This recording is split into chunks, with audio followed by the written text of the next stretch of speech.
This is CBC Winnipeg News.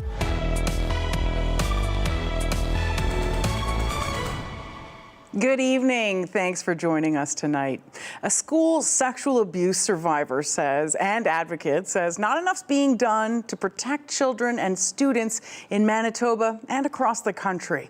It comes after a Winnipeg gym teacher was charged with sexually assaulting and grooming one of her students. Advocacy groups are now calling for a national public registry for teachers who faced serious disciplinary actions. CBC's Brittany Greenslade reports.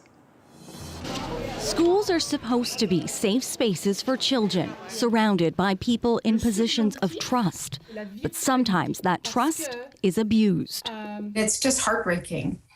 It happens so often, and we're hearing, in the news almost every week of new cases. On Monday, police say a former Winnipeg gym teacher from College Bellevue was charged with sexually assaulting a former student. Amanda Sherritt allegedly engaged in physical and sexual contact with the girl on school trips and in the city, and after she stopped attending the school. It should be surprising.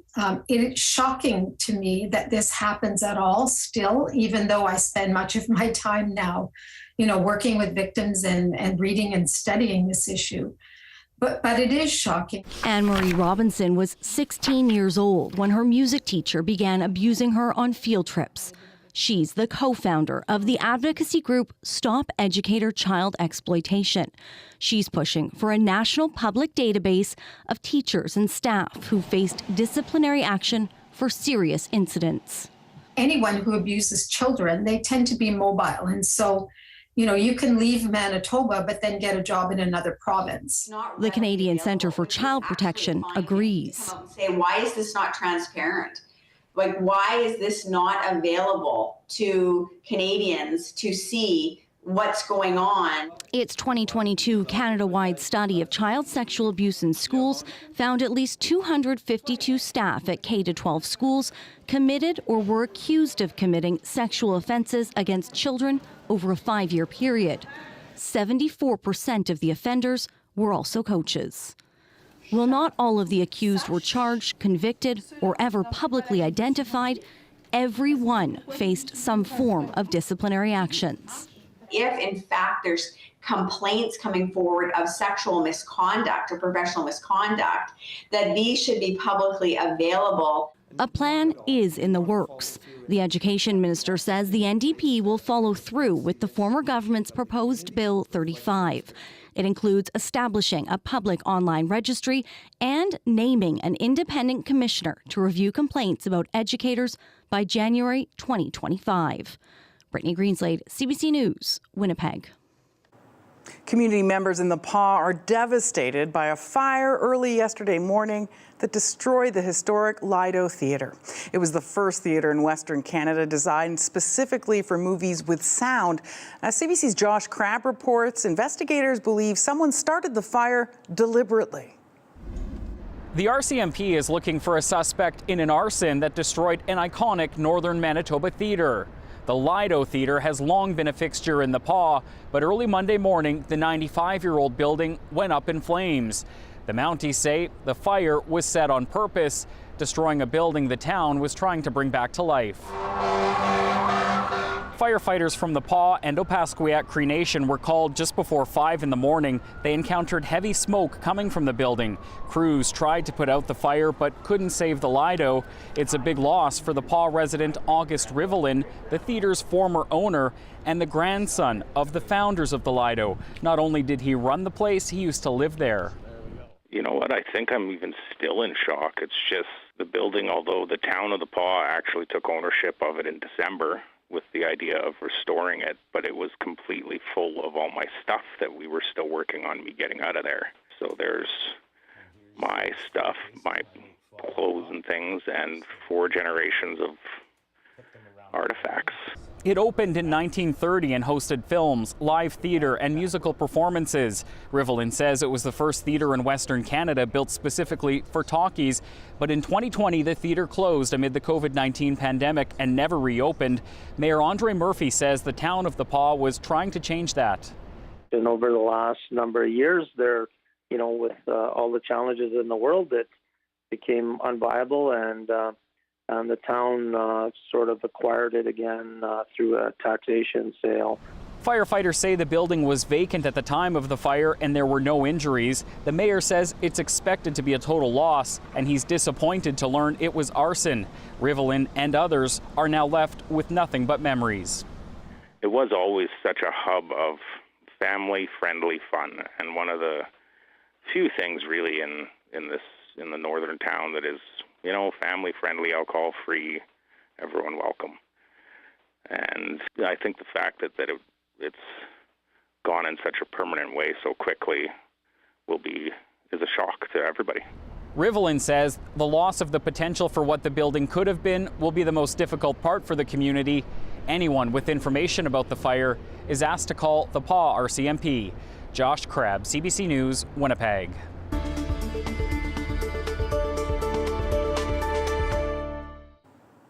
Could Clear Lake become off limits for boaters? The federal government is considering a ban on watercraft to stop zebra mussels in their tracks, but the province argues Ottawa might be going too far. For more, we're joined by CBC's Ian Fraze, who's live in our newsroom. Ian, why is Parks Canada thinking of banning all watercraft? Well, they're worried about the spread of zebra mussels after the invasive species was found in the lake last year. Clear Lake is, of course, one of Westman's most popular summer destinations. Earlier this year, Parks Canada wrote to business owners saying a boat ban is possible to try and stop the spread of zebra mussels. The Premier is urging officials to talk to people in the region first. Just as the weather's starting to improve and people are thinking about summer, we hear news that the federal government is maybe going to take away one of our valued summer destinations. That doesn't seem like the right thing to do, particularly without engagement and consultation and doing the legwork. A scientist says zebra mussels are hard to contain. We see that they're very effective at moving between lakes, and they do that because, they can live outside of a lake. They'll attach onto the hull of a boat or a boat trailer or other watercraft and stick onto them. Parks Canada says no decision has been made. Well, moving on to taxes now, Ian. The PCs argued today it's not just the wealthy who will start paying more in education property taxes. What's happening with that? Yeah, well, the PCs tabled some property listings that realtors have access to. It shows how much people are paying in property taxes and, frankly, which homes will end up paying more. As the government has said, any home paying gross school taxes over $2,300 will end up paying more in education property taxes in 2025. That's when homeowners start getting a $1,500 credit instead of a 50% rebate. PC finance critic Abhi Khan says everyday families will be impacted. The facts clearly show, based on just an average MLS listing, that Manitoban middle class will be paying more in education property taxes this year.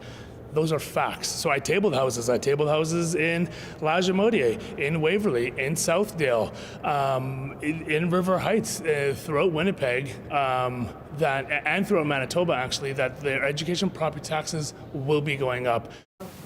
The government's been saying 83% of property owners will be better off starting in 2025. The NDP's plan shifts more of the tax burden onto higher income people. Emily. Thanks, Ian. That's CBC's Ian Fraze from our newsroom. Manitoba's Advanced Education and Training Minister says Ottawa's international student cap for post-secondary institutions has hurt the province. Manitoba is projected to see a 9% drop in the number of international students it can accept under the change. Renee Cable calls the cap disappointing. It's unfortunate that we in some ways were a bit of collateral damage in the federal government using a very blunt tool to apply a policy nationwide where we really didn't have the same sort of circumstances in every province. Cable says the province will continue to work with its post-secondary schools and the federal government. She says public institutions, quote, will be as close to whole as possible.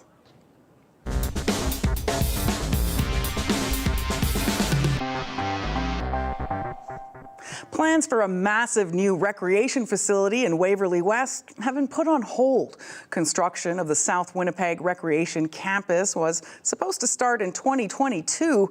CBC's Cameron McLean reports the project has been delayed because costs have gone up. All the things that could be there, you know.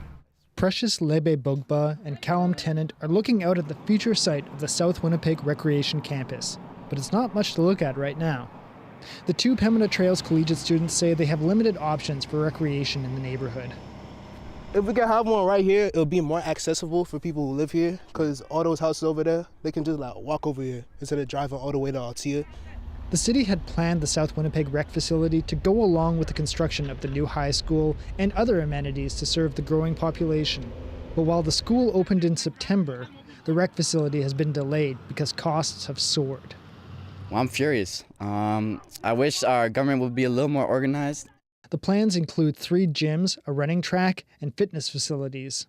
The campus will be the first regional recreation facility in Winnipeg, covering the southwest corner of the city. It's expected to serve a population of around 120,000. As you can see, this field behind me is largely empty. Construction on the South Winnipeg Recreation Campus was supposed to start in 2022, but funding for the project wasn't finalized until 2023. Now, with the report that the costs of the project are expected to exceed the original budget by millions of dollars, construction isn't expected to begin until at least the start of 2025. Igor Yusprakov and his family moved into the area 3 years ago. He says the neighborhood needs more services for people with young kids, daycares, schools, and rec facilities. Later is better than nothing, but I guess more people would be happy if it will come faster than 2 years. The city report says the cost of the facility has risen to $94 million, $23 million over what the city budgeted in 2019. Waverly West Councillor Janice Luke says the project may need to be scaled down, or the city will have to seek more funding. Council, the mayor, realizes that we can't build a city the size actually larger than Brandon and not put a recreational facility in. When that facility gets built and what it will look like is unknown.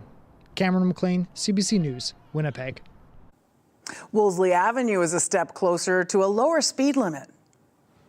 A city committee today voted to permanently lower Wolseley's speed limit to 30 kilometers an hour.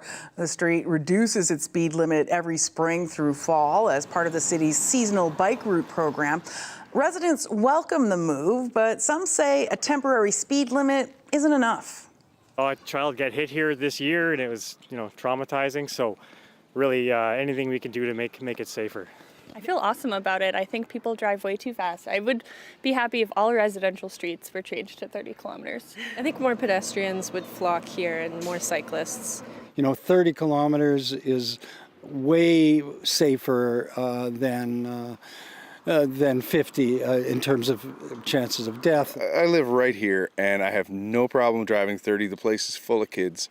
There's no reason to not slow down. It's not Portage Avenue. The plan still has to be approved by the mayor's inner circle and by city council.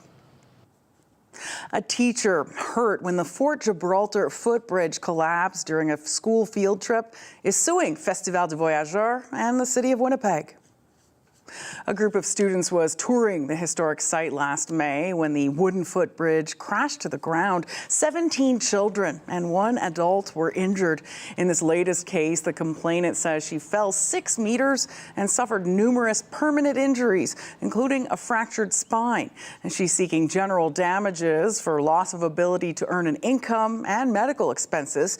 2 other lawsuits have also been filed on behalf of children who were injured. The city of Winnipeg and the festival both denied responsibility in response to the initial lawsuits. A 46-year-old man was fatally shot today in the Spence neighborhood. Police say they were patrolling the streets around 12:45 a.m. when they heard gunshots. They found Edison Erskine suffering from a gunshot wound near Furby and Cumberland. He was taken to hospital but was later pronounced dead. Police are asking anyone with information, including video surveillance, to get in touch.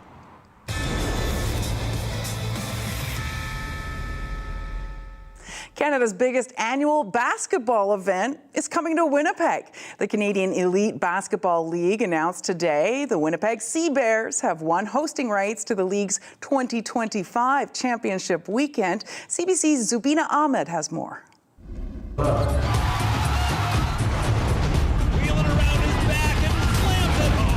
It's a celebration of basketball, culture, music, and community. At the championship weekend 2025 will be headed to the city of Winnipeg. The Winnipeg Sea Bears will host the Canadian Elite Basketball League, or CBL's championship weekend next summer in August. Mike Moriali, commissioner and co-founder of the CBL, says the bid was way above the competitors.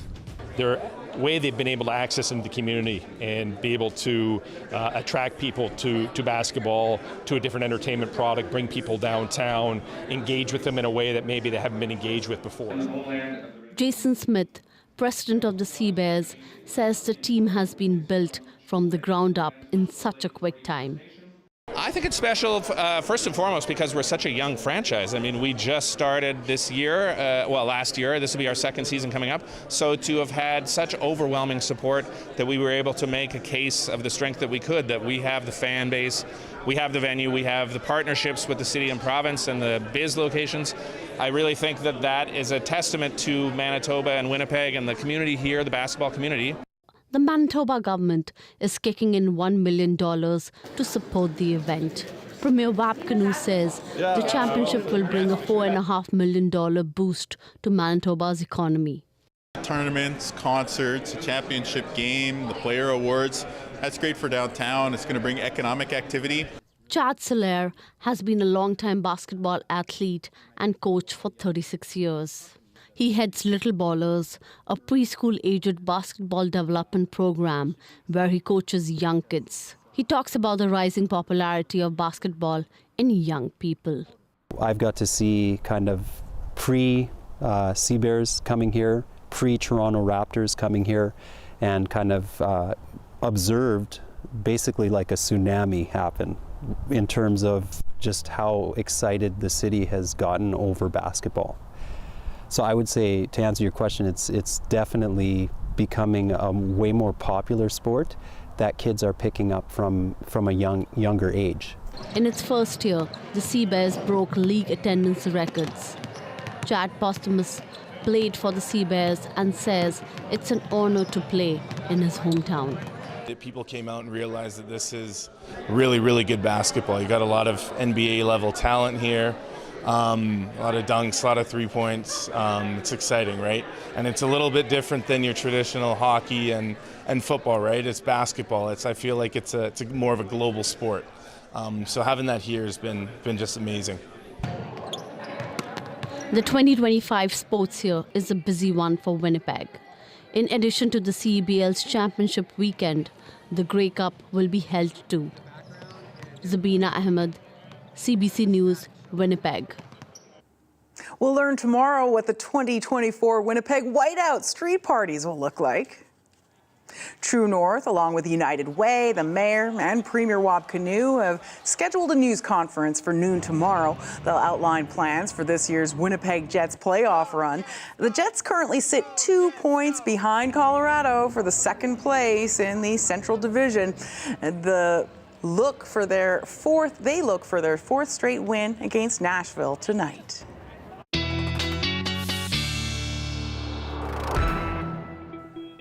Well, it was a gorgeous day in Winnipeg. What's in store for the rest of the week? CBC weather specialist Ethan Williams joins us now with the forecast.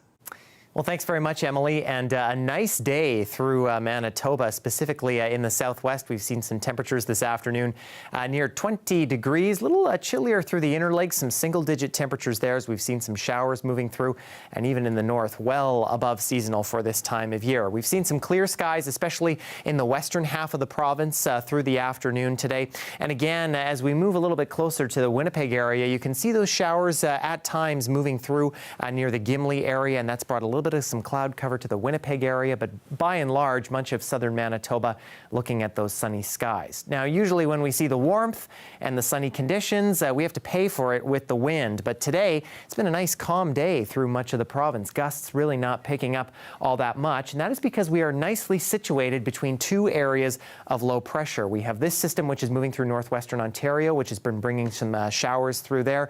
And then this next system, which is in Saskatchewan right now, been bringing pop-up showers through parts of that province. And that is going to move our way as we head overnight tonight and into the early morning hours tomorrow. We see some showers beginning to form in Westman and through the Parkland region. That moves eastward into the Winnipeg area by the early afternoon tomorrow is likely when we're going to be seeing that.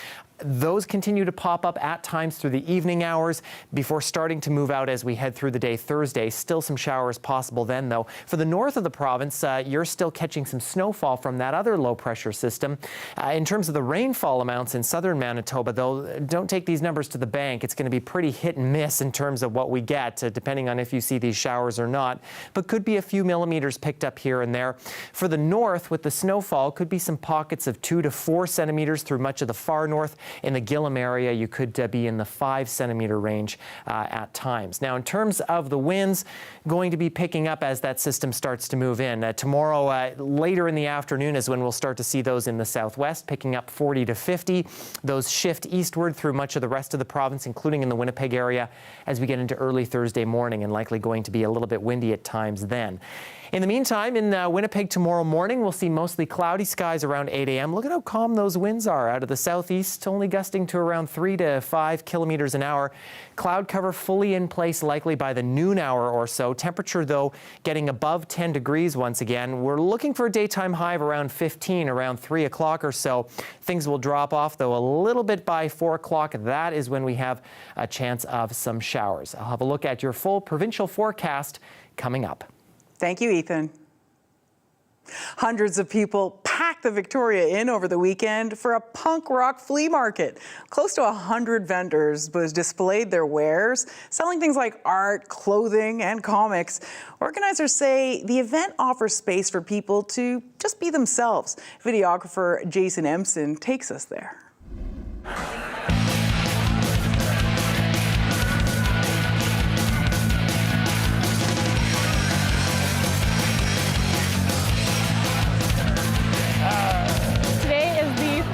Winnipeg Punk Rock Flea Market. It's a one-day event. We have about 95 vendors here that are all different kinds of alternative, punk, music-related vendors. And yeah, it's been a great day.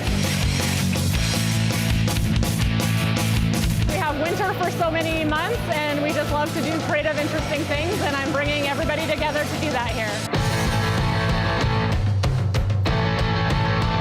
This is totally DIY. Everybody has their own individual style. It's one of my favorite parts, just watching everybody how they show up. And it really is just come as you are. We want to see the true you and just, you know, feel comfortable and confident being here and being around people who get it. It's a gross punk looking for other gross punks. I want to spend some money and be around weirdos for a little bit. All the oddities, the little skulls and shit, they're really neat. Lots of cool clothes and leather work and whatever. It's like a community, and you know, all these people, we have something in common. Respect it. I mean, come on, we're a lot of people with a lot of feelings, and you know, it's how we express it. No, not hurting anybody, just doing our thing, right? Just want to have fun, you know, be yourself. Winnipeg, we're doing it. This is a clothing brand that I've been doing for about 10 years called Treadwell Clothing. I have the Sister Brother long sleeve, just like a fun motorcycle related like lifestyle brand. But I've been doing punk rock flea markets pretty much like across the country since the brand started. This one's just 40 if you want. So I live in Halifax. I got invited to come to this punk rock, and I knew that, well, one, Winnipeg rocks. And two, there's like such a good scene for these punk rock flea markets. So I was like, oh, this is worthwhile to just fly and do this just the one day. It makes it, you know, worth the trip. Cash is king.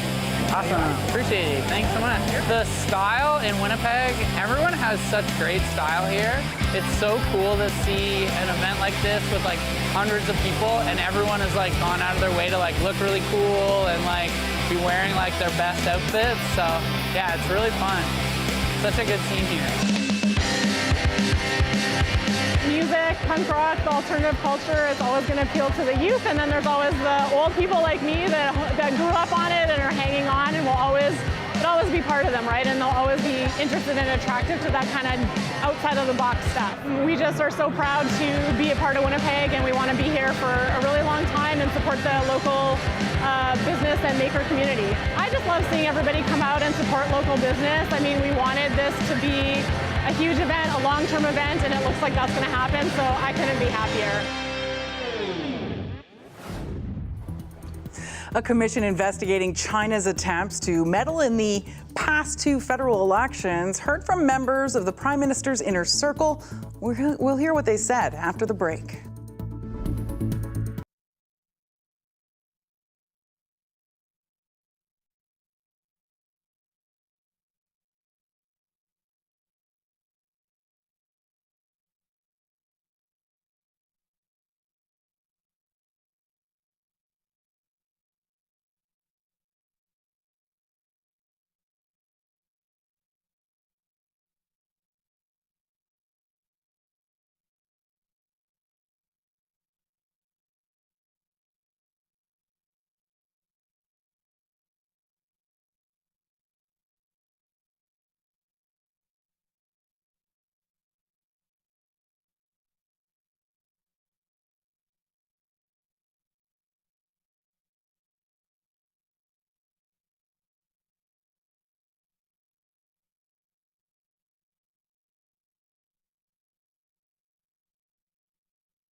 Members of the Prime Minister's inner circle testified today at the public inquiry into foreign interference.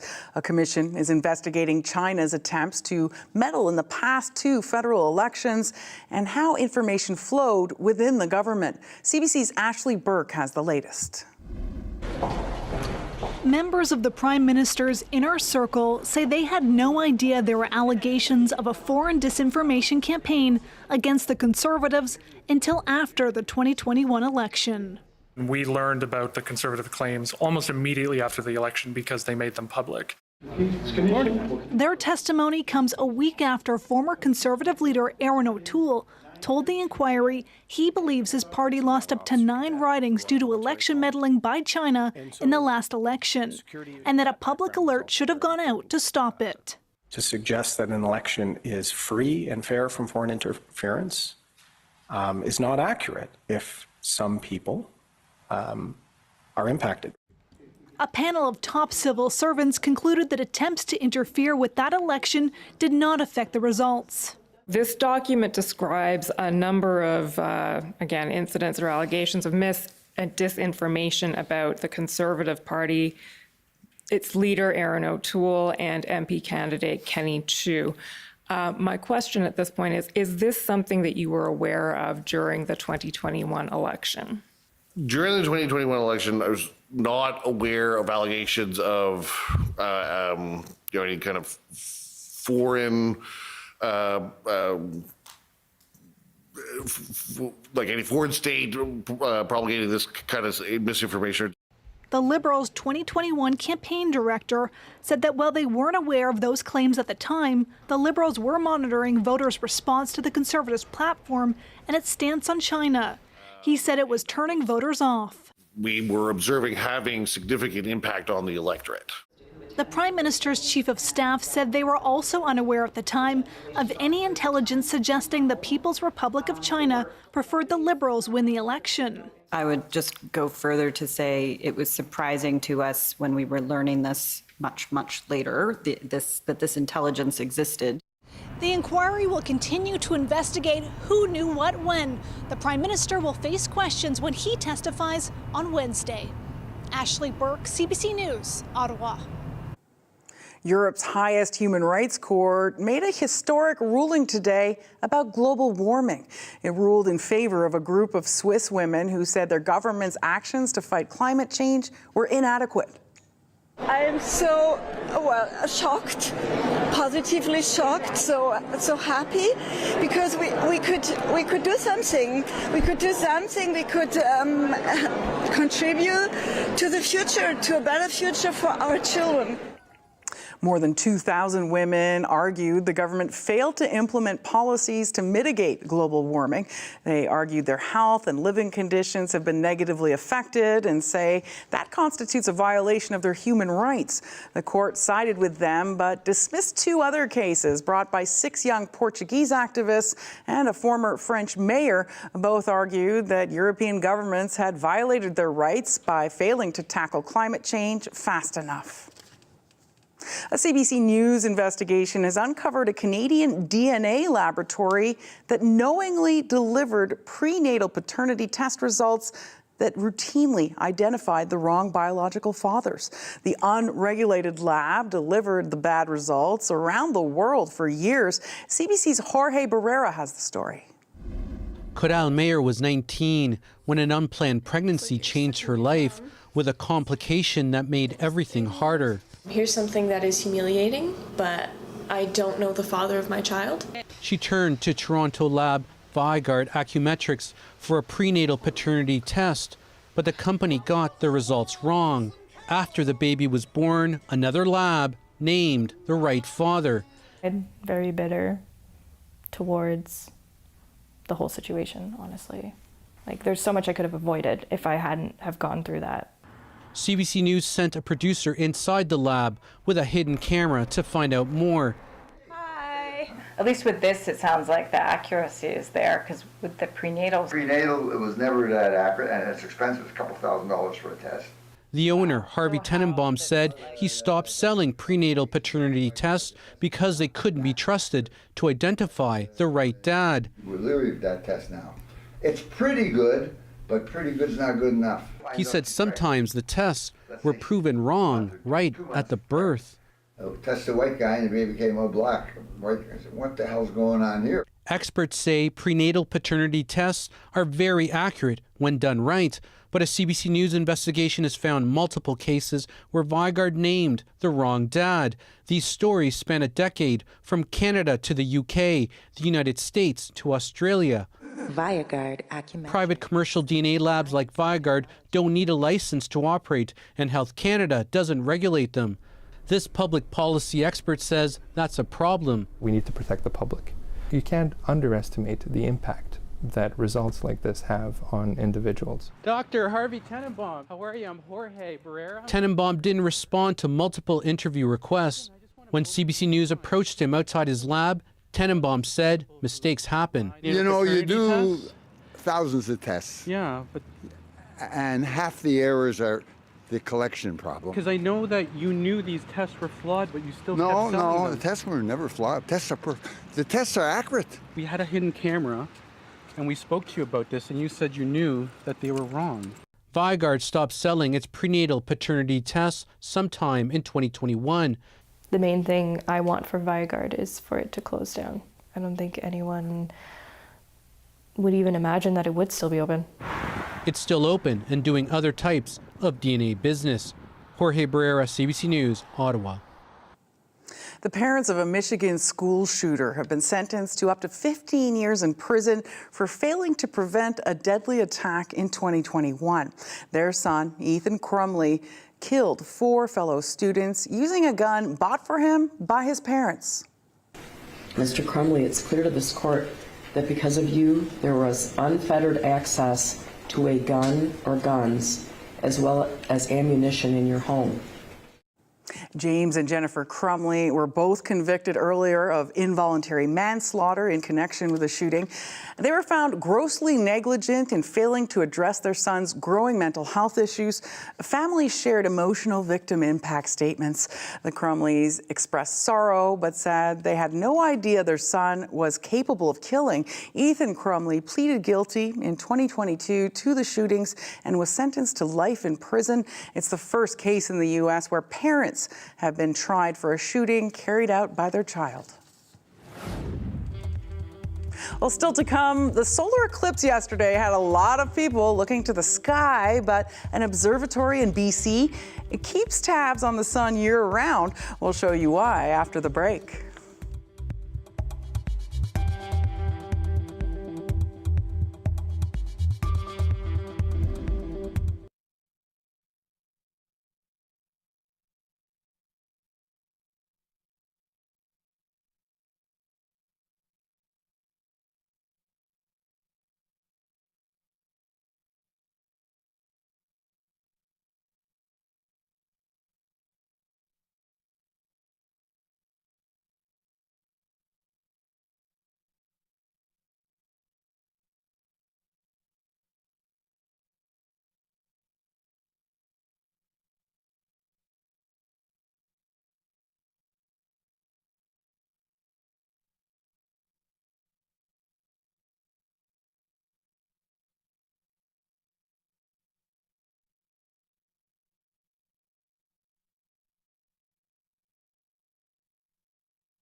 Well, the solar eclipse yesterday had a lot of people looking up at the sky, but a unique observatory in BC uses sound instead of sight to observe the sun. Radio-Canada's Camille Vernet explains. Nested in an Okanagan Valley, far from urban interferences, the Dominion Radio Astrophysical Observatory is the only one in the country doing radio astronomy. It's here where they gather the radio waves of the solar system and listen to the stars. And as stars go, none are more important than the sun. The one that measures the solar flux is the one over there. The tiny one? The tiny one. These two dishes might be small, but they're very important, according to astronomer Andrew Gray. We're observing the nearest star. The other stars are all light years away. The sun is light minutes away, so it has a much bigger impact on the Earth than any other object in the universe. So when the sun hiccups, we want to know about it. Because sometimes the sun gets a little feisty. What we call a solar flare, a large release of energy on the surface of the sun. And those flares are often accompanied by an ejection of matter. If that matter crosses the Earth's orbit at the same time that the Earth is there, it has a huge impact on the Earth. This impact is called a solar storm, and it can damage satellites, power lines, and navigation systems. This is a record of a coronal mass ejection event in 1989 that caused a power outage in Quebec. You can see the amplitudes here are enormous. But most of the time, the sun is actually rather quiet. So what you want to know is, why is this uninteresting? It's good news that there are no flares. This is the entire data set from 1947 to the current day of every measurement made with this experiment. It's the longest continuous record of solar radio emissions anywhere in the world. Historic and rich data that is widely used in the scientific community. In Saskatoon, Catherine McWilliams is researching the impact of solar storms on the upper atmosphere. Having these really long data sets are really nice to try to establish patterns and see how the behavior is common over a large number of events. And space weather centers around the world are using the information coming from Penticton to predict solar storms. The radio waves don't care if it's cloudy. We don't rely on counting sunspots or other means of measuring solar activity that relies on being able to see the sun. And this is important for understanding future behavior of the sun. From sunrise to sunset, they track the sun, because listening in to the sun today helps predict its future. Camille Vernet, CBC News, Penticton.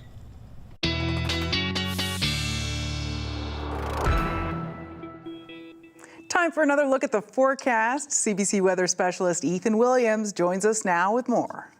Thanks, Emily. And one thing that has really been lacking so far this spring is the rainfall that we so desperately need in Winnipeg and much of the province, really. Latest Canadian drought outlook showing that much of Manitoba seeing abnormally dry conditions or kind of moderate drought, which is these kind of brown colors that you see here. But the darker browns, even that little patch of red down there, that's getting into the extreme drought category, something that we've been seeing a lot of in the western prairies along western Saskatchewan and Alberta as well. So that is starting to creep eastward a bit. And we are hoping that we will start to get a little bit of rain as we head into tonight and tomorrow. Specifically, we're looking for that in western sections of southern Manitoba. Won't be a whole lot of rain. This is just kind of spotty showers. But you can see temperature-wise quite warm in that part of the province tonight, near 5 degrees in places like Brandon and maybe up near Swan River as well. As we get into northern Manitoba, again, we're looking for possible showers if you're around Flin Flon and the Paw.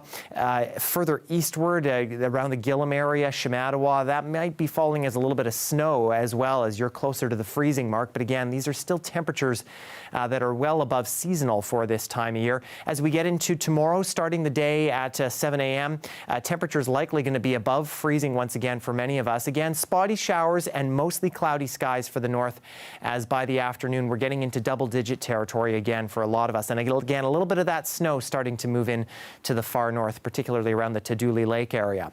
As we get into southern Manitoba by tomorrow morning, nice warm temperatures. That is when those rain showers begin moving a little eastward. By the noon hour, full cloud cover in much of the Red River Valley. That's when that chance of showers begins, and that continues as we head into the afternoon tomorrow. But still, temperatures above seasonal for this time of year. So if you're taking the dog for a walk, maybe a better day to stay inside, just like very photogenic bacon here. Thanks to Megan for sending in that shot. And a reminder, you can always send your pet photos to talkback@cbc.ca.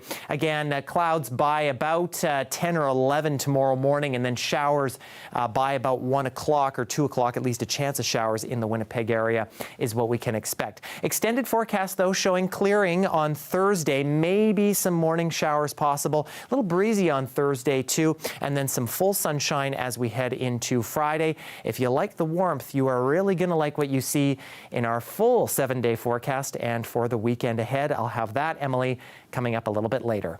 Thanks, Ethan.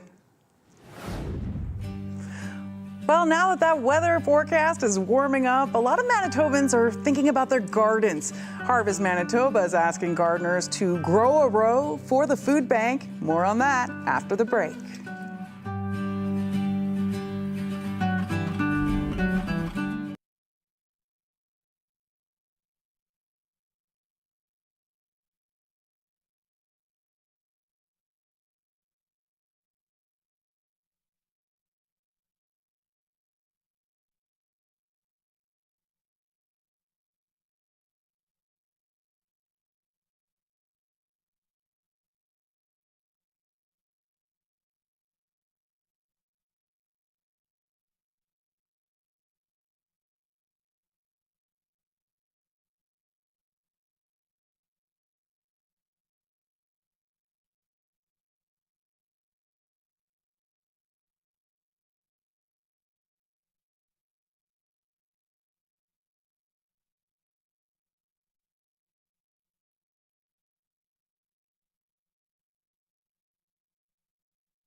This beautiful spring weather has turned many people's thoughts towards gardening. Harvest Manitoba is asking gardeners to think of the food bank as you sow your seeds. It's launching its annual Grow a Row program to collect fresh produce for its clients. Our guest tonight has grown a lot of food for Harvest Manitoba over the years.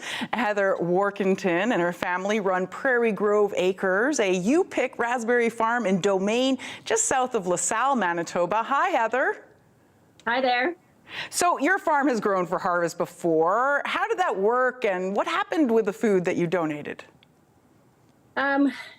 We started a few years ago actually with seedlings from our greenhouse operation that we were running at the time.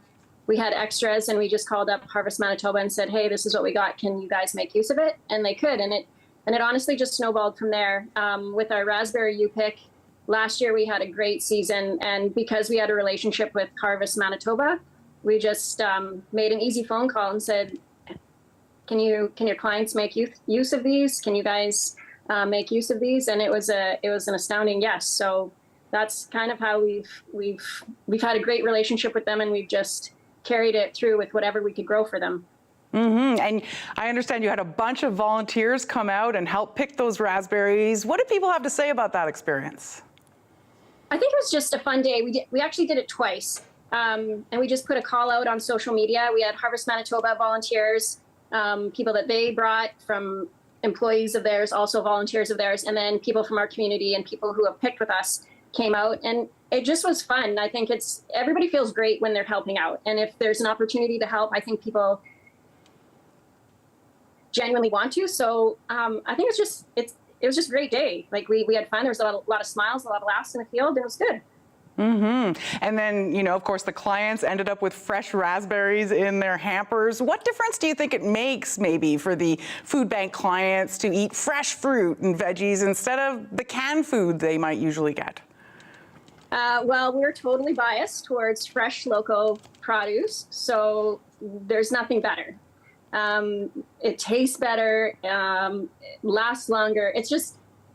There is nothing better than fresh fruit or vegetables, so let's all have them, right? If we can get them into the hands of people who would really enjoy it and wouldn't otherwise be able to have them, let's do it. Okay, and this year you're doing things a bit differently with a project called Pick a Pint. How is that gonna work? In the past, we just ran special days where we invited people out to the field and we would kind of pick over the course of a few hours. This year, what we're gonna try and do is just allow people as they come through the entire season.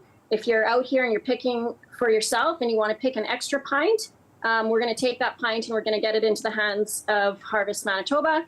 And that way, Harvest Manitoba clients can have fresh fruit for the entirety of the season and not just kind of once during the season. But hopefully we'll be able to provide throughout the entirety of our picking season.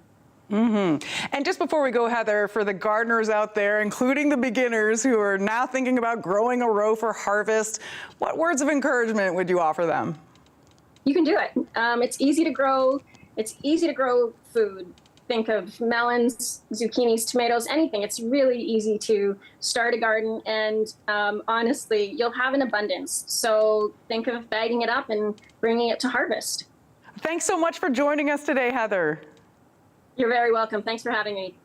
Heather Workington is with Prairie Grove Acres in Domain.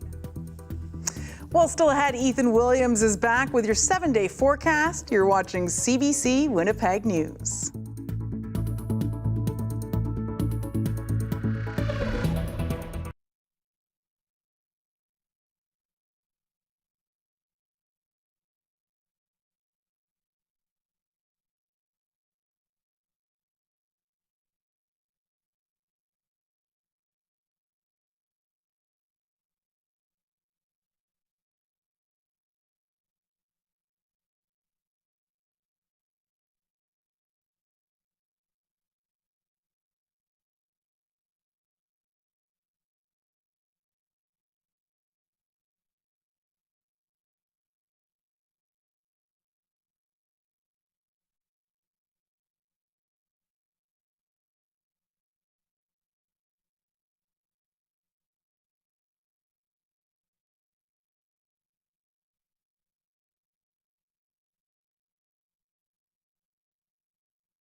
My name is Jim Agapito, and my grandma was going off to the Philippines. Before she left, she looked at me and she said, Jim, what are you gonna do when you know nothing about the language and culture?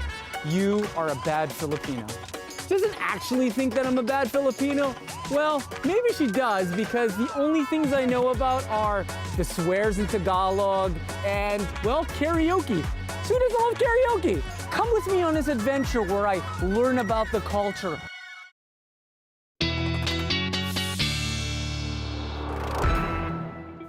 Well, a bit of a cloudy day tomorrow with a chance of showers in Winnipeg. Temperatures still, though, into the teens these next few days. We'll get clearing Thursday, even more so into Friday. Winds will be picking up a bit here and there, though, as we head into the weekend and into next week, but near 20 degrees for both Saturday and Sunday. Going to be a gorgeous weekend before we possibly see some more substantial rain on Tuesday. I know we usually don't look forward to rain in our forecast, Emily, but we'll certainly take it because of how dry it has been. You're right. Thanks, Ethan. An award-winning painter from Brazil is preparing for her big break in Paris, and she's only 10 years old. Here's your Daily Lift.